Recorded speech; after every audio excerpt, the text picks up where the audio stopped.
Bismillahirrahmanirrahim. Assalamualaikum warahmatullahi wabarakatuh. Alhamdulillah wassalatu wassalamu ala Rasulillah. Bertemu lagi kita pada video kali ini untuk menyambung sesi pembelajaran kita dalam mata pelajaran Al-Lughatul Arabiyah atau Bahasa Arab tahun 2. Untuk video kali ini kita akan mempelajari bab 3, iaitu Jismi As-Salim. Jismi Salim. Jismi Salim. Jismi Salim bermaksud tubuh badan saya yang sihat. Tubuh badan saya yang sihat. Pada bab ini kita akan mempelajari tentang anggota badan. Baiklah, sebelum kita masuk ke kandungan pembelajaran kita, mari kita lihat pada halaman 50 ini, iaitu huruf yang difokuskan dalam bab ini. Huruf pertama yang difokuskan dalam bab ini adalah huruf Ha. Ha. Mari kita lihat sebutan huruf Ha dalam pelbagai baris. Yang pertama, Ha berbaris fathah atau berbaris atas yang berbunyi Ha. Ha. Hadiyatun. Hadiyatun. Dalam perkataan hadiyatun terdapat huruf Ha yang berbaris fathah atau berbaris atas, iaitu yang berwarna merah ini di awal perkataan hadiyatun. Ha. Hadiyatun. Ha. Hadiyatun. Kemudian Ha berbaris kasrah atau berbaris bawah yang berbunyi Hi. Hi. Hilalun. Hilalun. Dalam perkataan hilalun terdapat huruf Ha yang berbaris kasrah atau berbaris bawah, iaitu di awal perkataan ini. Hi. Hilalun. Hi. Hilalun. Kemudian mari kita lihat huruf Ha yang berbaris dhammah atau berbaris depan. Hu. Hu. Hud. Hudun. Hu. Hud. Hudun. Dalam perkataan hud. Hudun terdapat huruf Ha yang berbaris dhammah atau berbaris hadapan, iaitu di awal perkataan ini. Hu. Hud. Hudun. Hu. Hud. Hudun. Kemudian mari kita lihat makna kalimah yang telah kita sebutkan tadi. Ha. Hadiyatun. Hadiyatun bermakna hadiah. Hi. Hilalun. Hilalun bermakna bulan sabit. Hu. Hud. Hudun. Hud. Hudun bermakna burung hudhud. Baiklah, mari kita ulangi sebutan Ha dalam pelbagai baris. Ha. Hi. Hu. Ha. Hi. Hu. Mari kita lihat pula bagaimana rupa bentuk Ha dalam pelbagai situasi atau keadaan dalam perkataan-perkataan. Pertama, Ha berada di awal perkataan. Bentuk huruf Ha adalah seperti ini sekiranya ia berada di awal perkataan. Huruf H adalah huruf yang boleh bersambung dengan huruf yang lain. Mari kita lihat contoh perkataannya ialah hirrotun. Hirrotun. Dalam perkataan hirrotun, huruf H berada di awal perkataan. Jadi, cara penulisannya adalah seperti berikut. H boleh bersambung dengan huruf Ra yang berada selepasnya. Hirrotun. Ma makna hirrotun? Hirrotun bermakna kucing. Pada kedudukan yang kedua pula ialah huruf H yang berada di tengah-tengah perkataan. Huruf H yang berada di tengah-tengah perkataan hendaklah ditulis seperti berikut. Huruf H adalah huruf yang boleh bersambung dengan huruf sebelumnya dan juga huruf selepasnya. Mari kita lihat contoh perkataannya. Lahabun. Lahabun. Dalam perkataan lahabun, huruf H terdapat di tengah-tengah perkataan dan ia boleh bersambung dengan huruf sebelumnya dan huruf selepasnya. Ma makna lahabun? Lahabun bermakna nyalaan.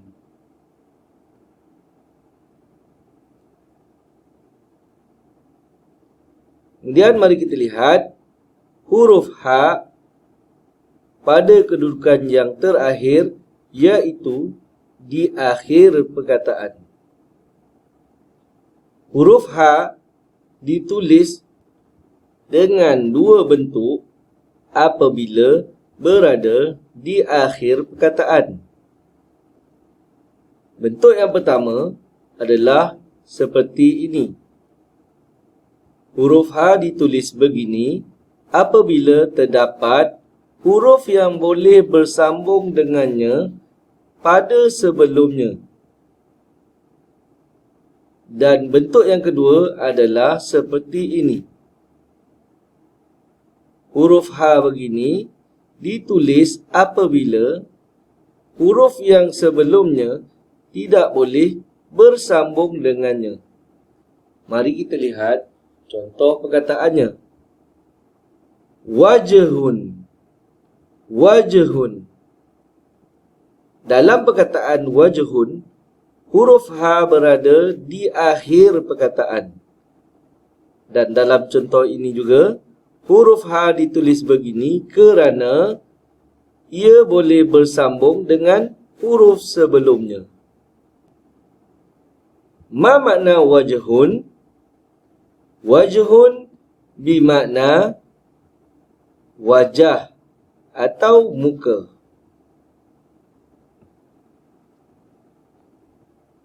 Di bahagian bawah halaman ini terdapat beberapa contoh huruf H dalam perkataan. Mari kita lihat. Astami'u wa umayyizu. Saya dengar dan saya membezakannya.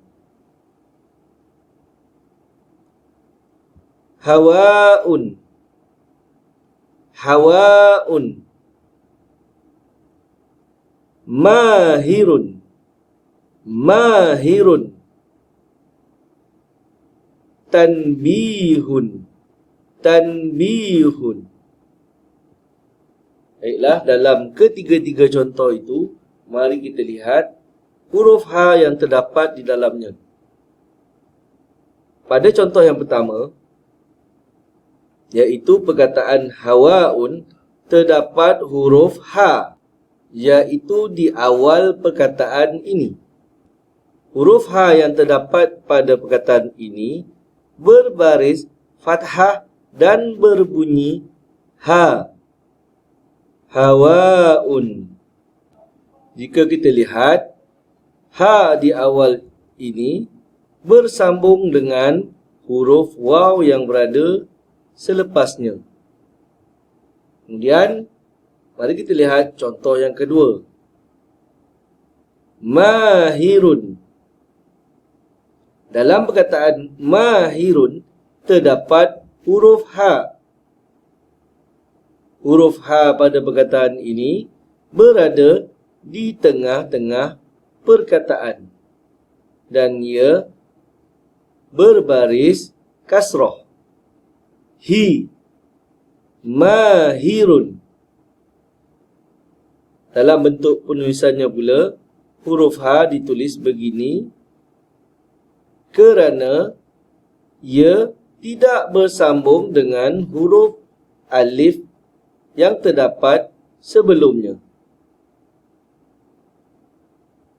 Kemudian, dalam contoh yang ketiga, iaitu perkataan tanbihun. Tanbihun. Terdapat huruf ha di akhir perkataan. Dan ia berbaris dhammah. Hun, tanbihun. Ia ditulis seperti ini apabila ia berada di akhir kalimah dan bersambung dengan huruf sebelumnya. Jadi begitulah sebutan huruf ha dalam pelbagai baris dan bentuk huruf ha dalam pelbagai kedudukan. Mari kita belajar lebih lanjut tentang huruf ha pada halaman 51. Dalam halaman ini, terdapat beberapa contoh yang berkaitan dengan huruf ha.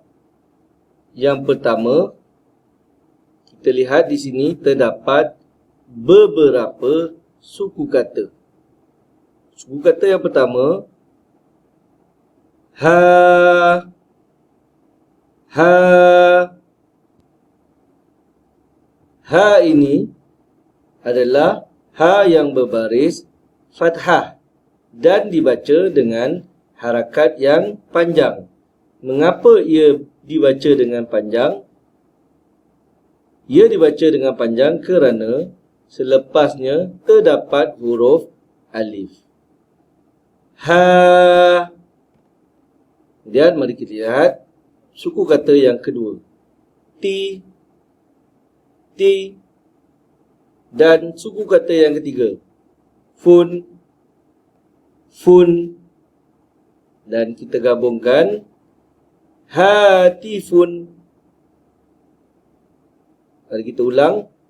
Hatifun.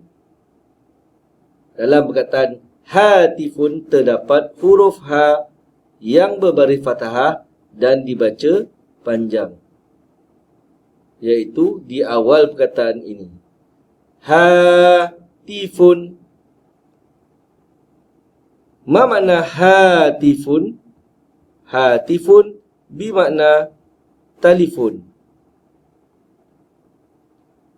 Kemudian kita lihat contoh yang kedua, iaitu terdapat 3 suku kata. Suku kata yang pertama berbunyi qah. Qah. Pada suku kata ini terdapat huruf ha yang berbaris sukun, iaitu berbaris mati. Kemudian suku kata yang kedua, wa, wa. Dan suku kata yang ketiga, tun, tun. Dan kita gabungkan qahwatun, qahwatun.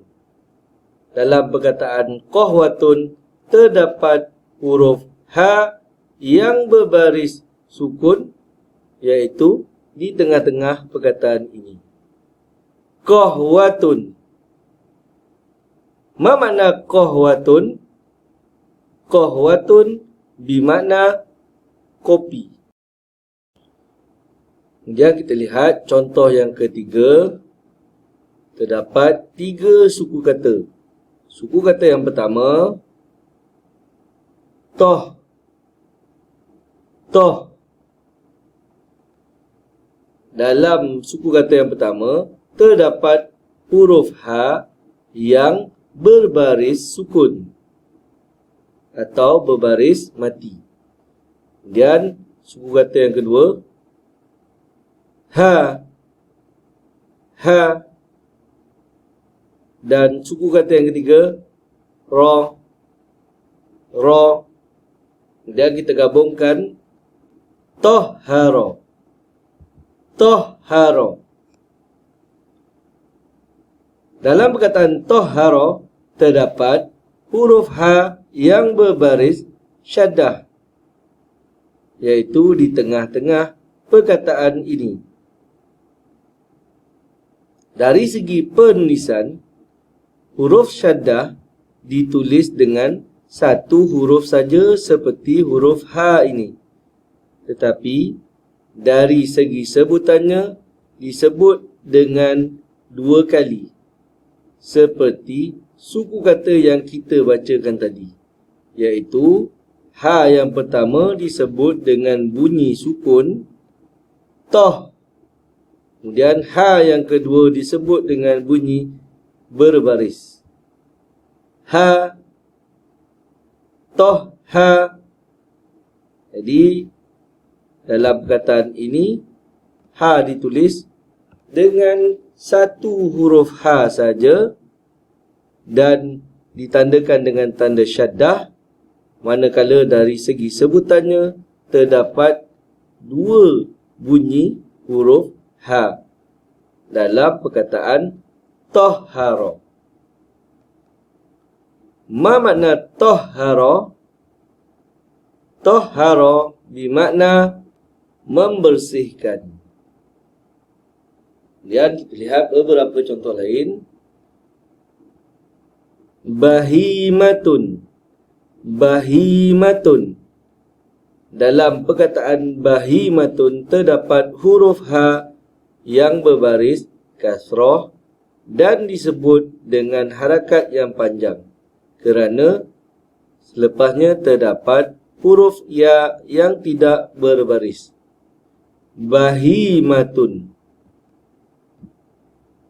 Dan yang berikutnya, nahrun. Nahrun. Pada perkataan nahrun terdapat huruf H yang berbaris sukun atau berbaris mati, iaitu di tengah-tengah perkataan ini. Nahrun. Dan contoh berikutnya, jahaza. Jahaza. Dalam perkataan jahaza terdapat huruf H yang berbaris syaddah, yang mana dari segi penulisannya terdapat satu sahaja huruf H, manakala dari segi sebutannya pula disebut sebanyak 2 kali, iaitu yang pertama jah, H yang berbaris sukun, dan H yang berbaris fathah. Jahaza. Mari kita mengulang kaji huruf H berdasarkan contoh-contoh di bawah. Aqra'u wa uhaddidu. Saya baca dan saya mengecam. Contoh yang pertama, hadiyatun. Hadiyatun. Dalam perkataan ini terdapat huruf H yang berbaris fathah di awal perkataan. Hadiyatun. Contoh yang kedua, suhulatun. Suhulatun. Dalam perkataan ini terdapat huruf H yang berbaris dhammah dan disebut dengan harakat yang panjang kerana selepasnya terdapat huruf waw yang tidak berbaris. Dan kedudukan ha ini berada di tengah-tengah perkataan, yang mana ia boleh bersambung dengan huruf sebelum dan selepasnya. Suhulatun. Kemudian contoh yang ketiga, sahala. Sahala. Dalam perkataan ini terdapat huruf ha yang berbaris syaddah, yang mana ditulis sekali dalam perkataan ini. Manakala dari sebutannya pula disebut sebanyak 2 kali, iaitu sah, ha berbaris sukun, ha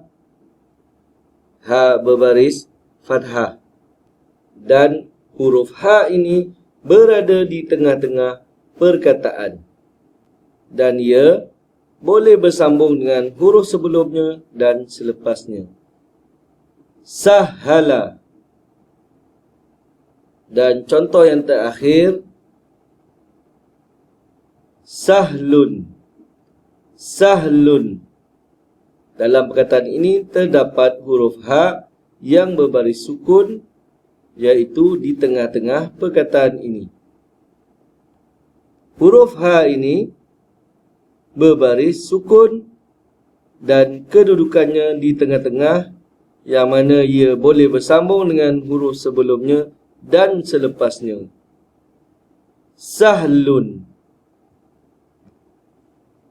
Jadi, setakat itu saja pembelajaran kita pada video kali ini.